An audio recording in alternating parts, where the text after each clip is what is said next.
Hello, I'm Emma and welcome back to my channel. If you're new here, this channel is dedicated to personal finance and my personal debt journey in 2020 to pay off $35,000 of debt in 1 year. In this video, I'm going to review strategies I've implemented to curb my impulse spending so I can get out of debt the fastest way possible, spending less money. Evaluate your spending behavior and try to pinpoint when and why you spend money. I know I spend money when I'm bored, I have some kind of event coming up, holidays, and social media ads. Food. Food is also a big one. When I'm bored, I do one of two things. I either eat all the food in the house or I browse online storefronts. This is a somewhat easy thing to avoid if you can find ways to keep busy.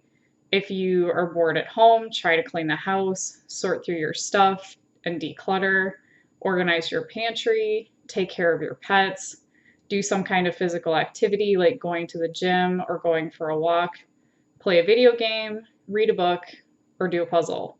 Basically, just do anything to keep yourself busy and avoid browsing store websites.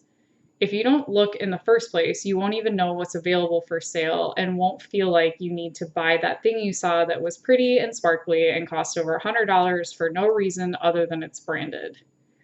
You can also try to make yourself a schedule each day to set up time to accomplish different tasks and goals you have. I try to schedule my day to include work, going to the gym, cooking, and taking care of my dog. After I've done all of those things, I then allow myself free time to relax or do something else that I enjoy, like playing video games. I've also started reading. I'm a slow reader, and if I find a good book, I can read for hours and not notice the time go by. It's a great solution I found to avoid absent-mindedly shopping online. Get rid of Amazon Prime. I found that not having Amazon Prime has saved me a ton of money. Without the free 2-day shipping, it makes me rethink if I actually want to buy something. I still have access to an Amazon Prime account if I really need to purchase something, but by having to ask someone else to order it for me, I will avoid buying it because of the hassle. Shred your store credit cards. I kept my store credit cards open because in the future I would like to use them for responsible spending. However, I find that by having those card numbers easily accessible, it makes spending easier. You don't have to shred them. However, I find it was the most effective deterrent for me to not spend money at those specific stores. Some people can avoid shopping at those stores by just removing those cards from their wallet and storing them in a secure location at home. You can also put holds on credit cards to avoid using them.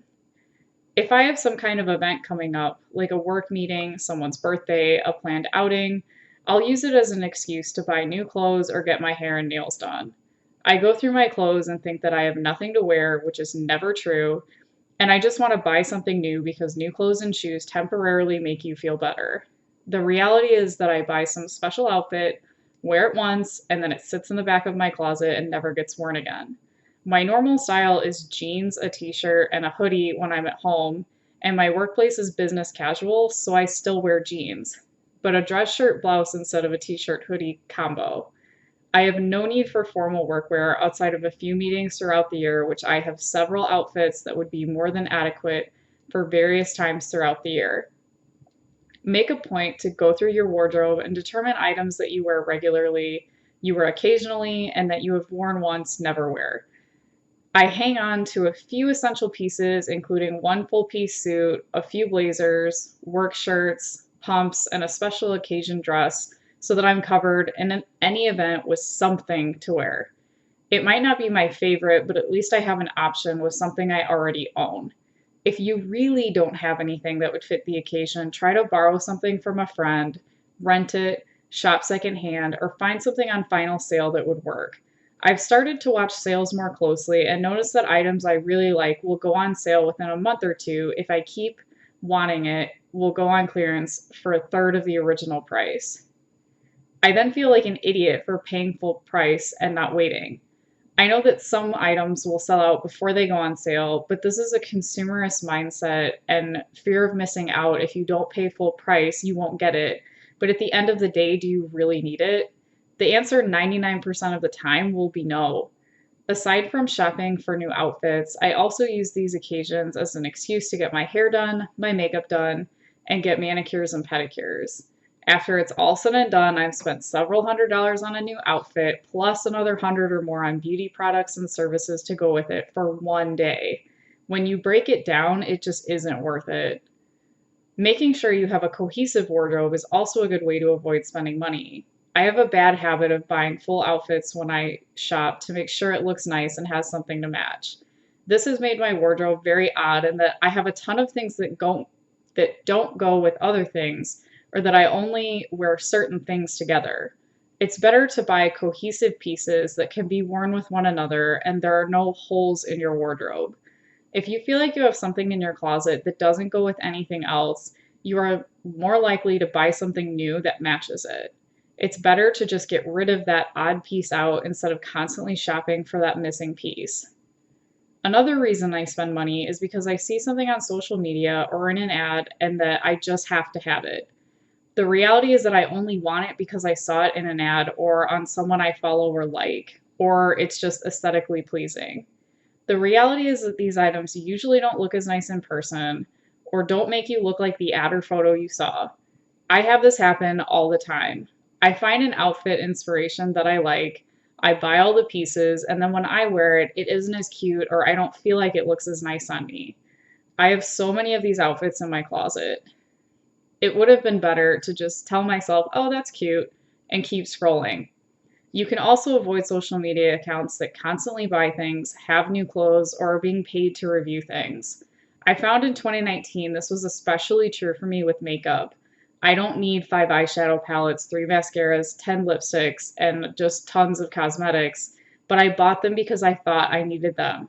I don't even wear makeup every day. Most of my makeup looks brand new because I barely ever use it. I've had the same eyeshadow palette for several years and I've only hit pan in 2 shades, and it's my everyday palette. The only makeup product I can justify purchasing regularly is mascara and liquid eyeliner because it dries out and flakes if it isn't somewhat fresh.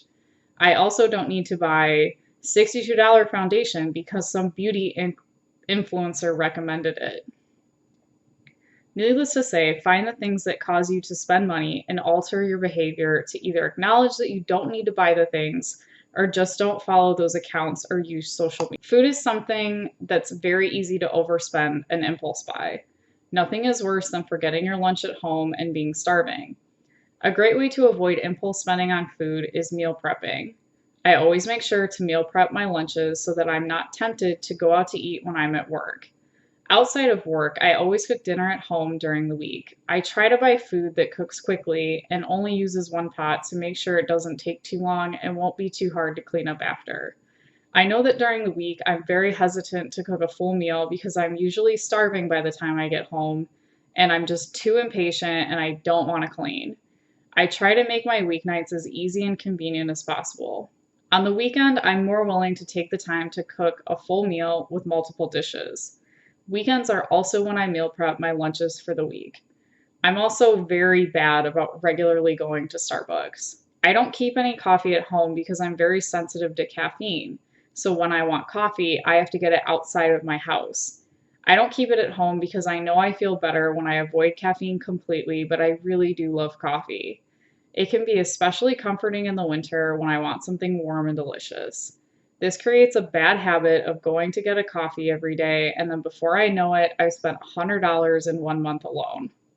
Wanting a morning coffee is not a crime, but if you know you're going to stop for one, make the investment and get a nice brew at home and buy your favorite add-ins to make it at home for a fraction of the cost. Getting a cute reusable cup may also help encourage you to make your own coffee at home. So these are the things that I found are triggers for me when I'm going to spend impulsively. What are some things that you do that you find that you spend impulsively? If you like this video, please consider liking and subscribing so you can get notified on new videos. Thanks for watching and see you in the next one.